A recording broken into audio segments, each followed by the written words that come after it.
Thank you. Thank you very much.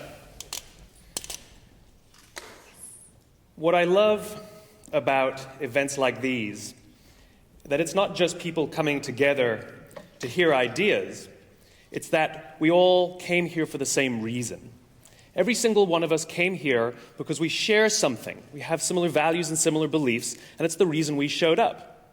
We don't know each other, and yet we know something about each other. Now, this is important, you see, because the very survival of the human race depends on our ability to surround ourselves with people who believe what we believe. When we're surrounded by people who believe what we believe, something remarkable happens. Trust emerges. Make no mistake of it, trust is a feeling, a distinctly human experience. Simply doing everything that you promise you're going to do does not mean people will trust you. It just means you're reliable. And we all have friends who are total screw-ups, and yet we still trust them. Trust comes from a sense of common values and beliefs. And the reason trust is important is because when we are surrounded with people who believe what we believe, we're more confident to take risks. We're more confident to experiment, which requires failure, by the way.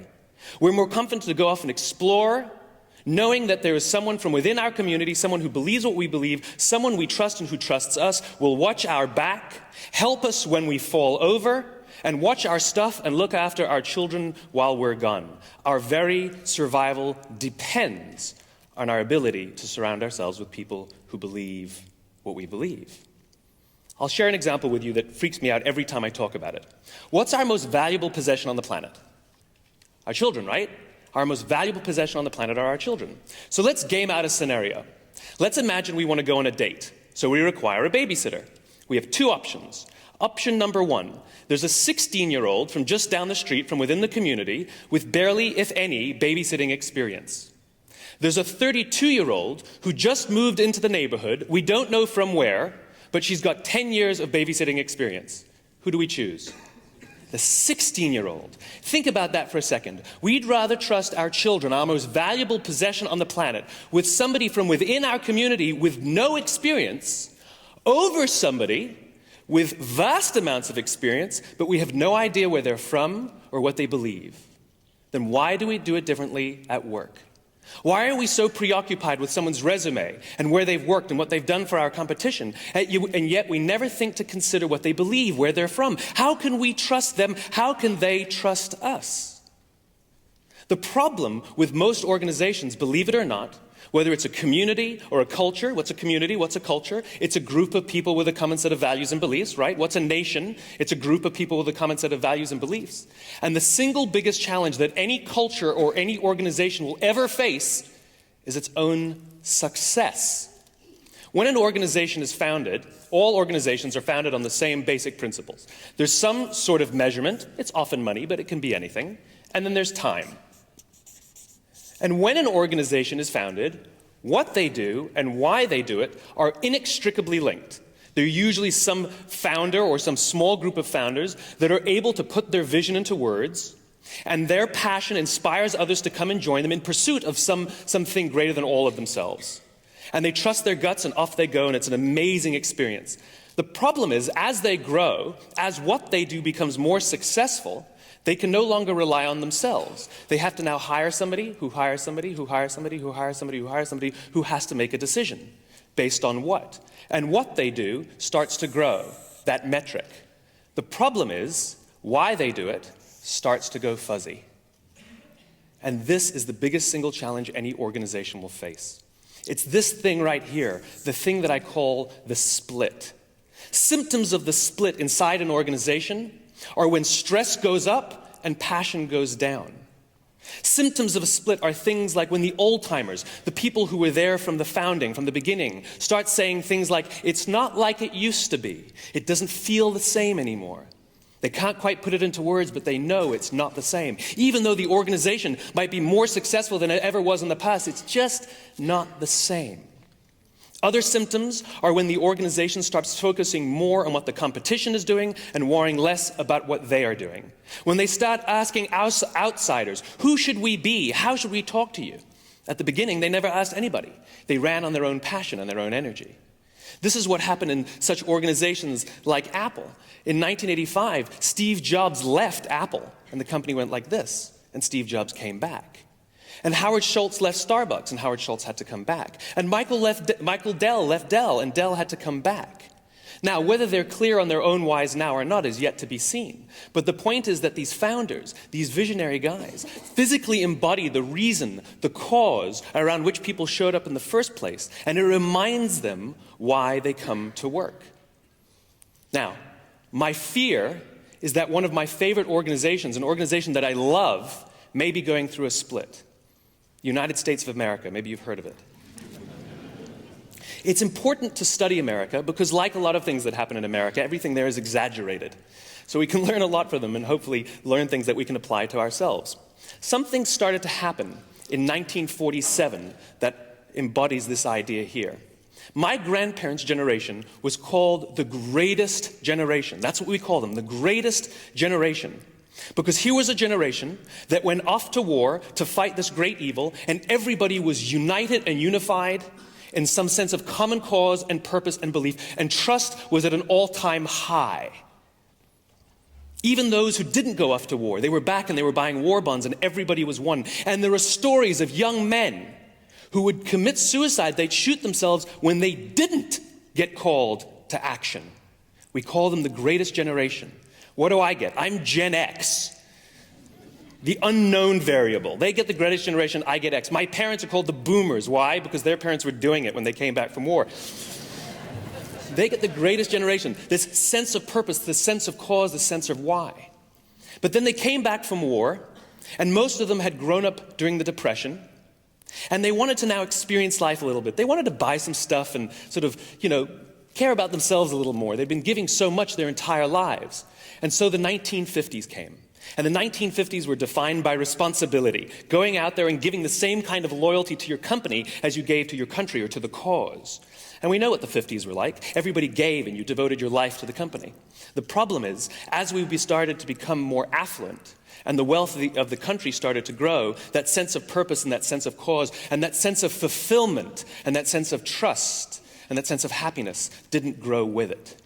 And this is bad, this is confusing. And so the 1960s, we responded to it. And we thought, well, this responsibility thing didn't work, so let's try irresponsibility. And the hippie movement was born, right? And the reason the whole hippie movement could exist in the first place is because the country was wealthier, so we could afford for people to drop off the grid, and our parents were wealthier, they were more affluent, so they could pay for us to do it. But we didn't get that sense of fulfillment. And so the pendulum swung again. And then we had the 1970s, the me generation, defined about looking out for your own happiness. And everybody had to have a guru, and it started to become very, very selfish. But that didn't really work either. And again, the whole time we're becoming more affluent, and yet that sense of fulfillment and happiness and trust is not growing with it. And then the 1980s, still that sense of me, but now business was cool again. And in the 1980s, we started to see something that had never been seen before. In the 1980s, we started to see companies using people to balance the books. This had never happened before, where they would use layoffs to make the numbers work. People to make numbers work. And then the 1990s came about, and .com, about the most selfish behavior you could find. Everyone wanted to get rich regardless of anything else. And again, the split continues.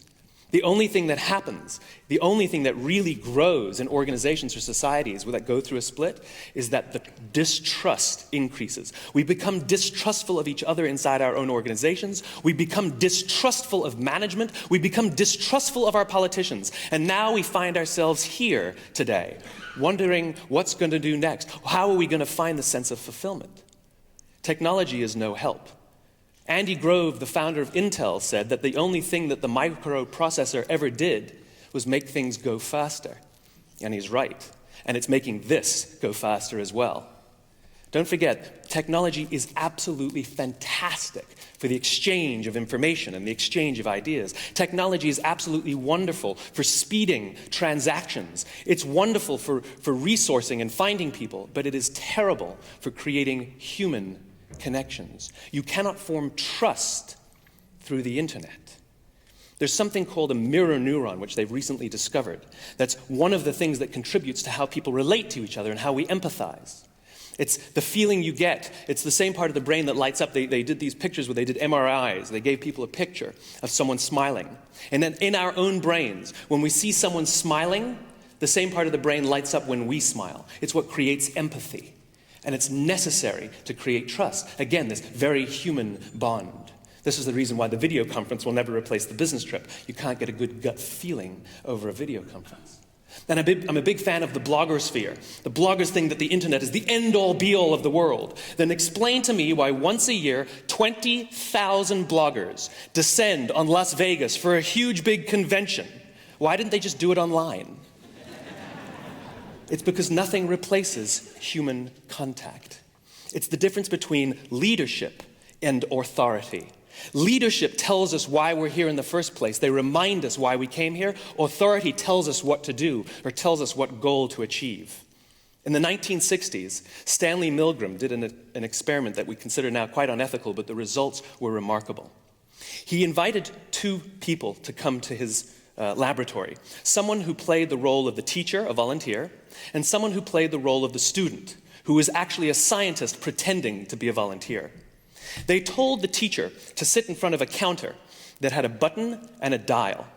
And they said that they were going to ask some questions of the student. And if the student answered the wrong question or refused to answer, the teacher was to press the button and administer an electric shock. And after each shock, they were to turn up the dial one notch. And the notch said, mild, medium, slightly painful, slightly more painful, very painful. And eventually it went red and said XXX. And what happened was there was only really one electric shock administered throughout the whole experiment. And it was a small shock administered to the teachers so they could see what it felt like.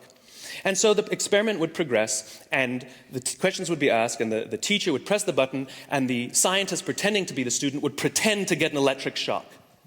What ended up happening was that when the student could see and hear the student when the teacher could see and hear the student, they would scream. He couldn't go very far before he quit. He said, I can't do this anymore. I'm hurting the guy. And he would quit the experiment.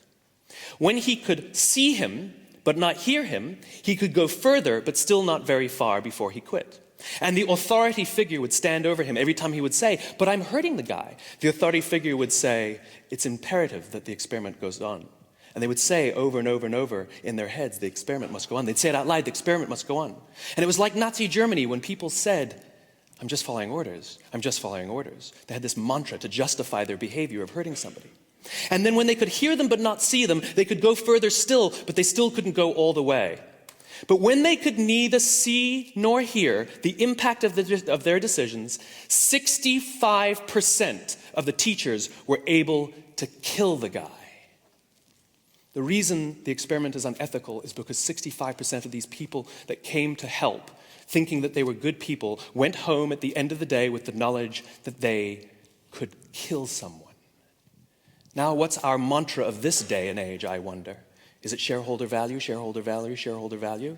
What is our mantra that we're using to justify the decisions we're making of people that we cannot see and that we cannot hear, and we don't know the impact of the decisions we're making? And you know what the people who had killed the guy, what their biggest concern was? Is anything going to happen to me? Am I going to get into trouble? There was no concern for the person they just potentially killed. Now think about how we do business today. We largely do business on screens. There was a time that if you wanted to know what your employees thought about you, you walked out on the factory floor and you asked them. Customer service meant actually talking to the people who came into your shop. Now customer service means getting a reply to your email within 24 hours. I actually saw a bank advertising that you could talk to a person. I fly on an airline and I have miles up the wazoo on this one airline, and you know what they offered me when I reached the highest status possible? They offered me a phone number that I could talk to a person. Since when is a person a luxury? Our very survival depends on our ability to interact with human beings, and as growth and scale and size come into play, all of a sudden, the humanity of things starts to go away. There is a time when a desktop meant something horizontal. Now it means something vertical. And a folder is a picture of something that we used to use. These are fun ideas, fun examples of how technology has co-opted some of our vocabulary.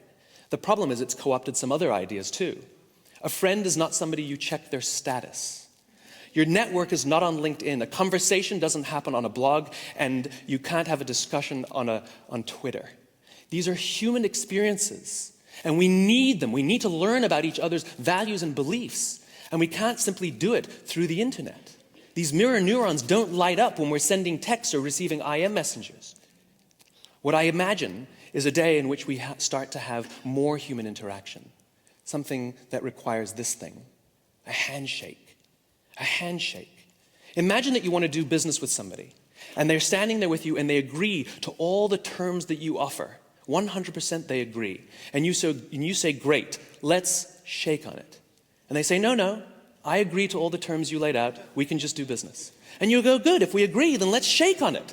And they say, no, I agree to all the terms. Let's just do business. If they refuse to shake your hand, even though rationally speaking they've agreed to everything you want, if they refuse to shake your hand, the odds are you won't do business with them, and if you do, you'll feel very nervous about it. This is what trust is. Trust is human. It's about human interaction. It's about real conversations. What we need is more handshake conversations. What we need is more handshake discussion, more handshake debate, more handshake friends, more handshake leadership.